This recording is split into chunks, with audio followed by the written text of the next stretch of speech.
Bilang ina ng Malabon, pinalawig ni Mayor Jeannie ang mga programang nagbibigay lakas sa bawat pamilya.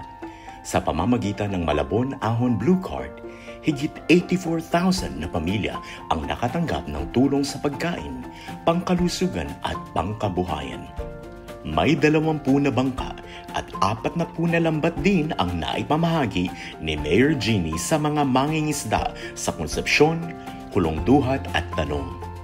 Mayroon ding 23 na pamilya na nabiktima ng sunog na tumanggap ng 5,000 pesos at iba pang pagtulong gaya ng relief goods, hygiene kits at shelter repair kits, habang 1,715 na individual naman ang naging benepisyaryo ng mga DOLE Integrated Livelihood Program at Assistance to Individuals in Crisis Situation sa pangunguna ng pamahalaang lungsod sa pakikipagtulungan ng Department of Labor and Employment at Department of Social Welfare and Development.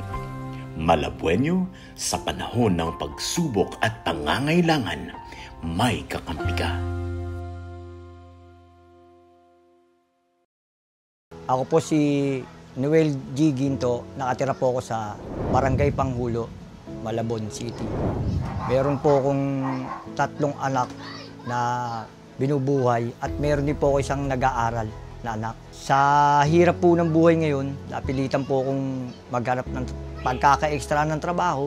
Nandun po yung nag-pedicab ako, nag-tricycle ako, para lang sa mga anak ko, pamilya ko, para po sila mabuhay. Hanggang sa dumating po yung point na nagkasakit po yung mga anak ko, lumapit na ako sa mga kaibigan, hanggang sa makahiram po ko ng pera. Pero hindi na po ako napahiram dahil nga po sa baon na rin ako. Hindi ko na po alam kung paano ko makakahiram pa uli, kung may kakainin pa ba kami o wala na. Dahil sa hirap po ng sitwasyon ko. Isang araw galing ako sa pasada, pag uwi ko sa bahay, nakita ko yung asawa ko, nag-i-scroll ng cellphone, at nakita niya po yung post ni Mayor Jeannie Sandoval na Malabon Ahon Blue Card. Nag-usap po kami ng asawa ko kung paano po ang pag-apply ng Malabon Ahon Blue Card. Nang nalaman po namin, agad-agad po ako nagpasa ng application. Makalipas po ang ilang araw habang nagpapadyak po ako, may tumawag po sa akin na kunin ko na daw po ang Malabon Ahon Blue Card ko. Agad-agad ko pong pinuntahan sa City Hall para kunin po yung Blue Card ko. Masayang-masaya po ako nang natanggap ko po yung Blue Card galing po kay Mayor Jeannie Sandoval. Malaking bagay po yun para sa pamilya ko. Nagkaroon na po siya ng baon, nakapasok na po siya ng school dahil po sa ayuda ni Mayor Jeannie Sandoval. Muli po ako po si Noel Ginto, nagpapasalamat po kay Mayor Jeannie Sandoval dahil po sa programa niyang Malabon Ahon Blue Card. Marami po kayo natulungan, Mayor, sa ginawa niyo po yan na programa. Hindi lang po ako, halos lahat po ng Malabeños natulungan niyo po, Mayor. Pati anak ko na nabigyan ng baon dahil po sa ayuda niyo po, Mayor. Sana po ituloy niyo po ang programa niya, Mayor. Marami po kayong natutulungan tao.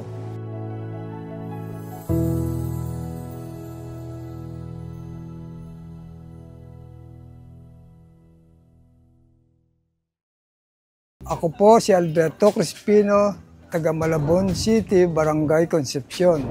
Ang trabaho ko po ay mangingisda. May dalaw po akong apo na nag-aaral na isang grade 1 and grade 4. Hindi na po ako makapagtrabaho ng iba. Ayaw akong isama na ng ibang mga nagtatrabaho sa karpintero. Minsan sumasama ako. Ngayon hindi na ako maisama dahil matanda na raw po ako.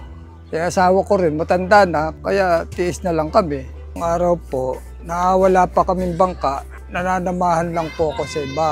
Makalabas kami isang araw, kinabukasan iba naman na isasama. Hindi ako makalabas ng maayos.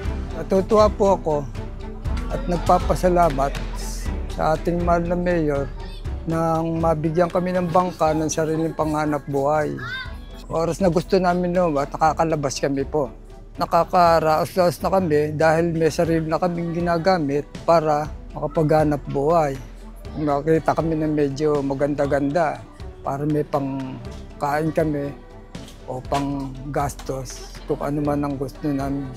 Nagpapasalamat po ako sa aming Mayor Jeannie Sandoval sa binigay sa aming bangkang panghanap buhay.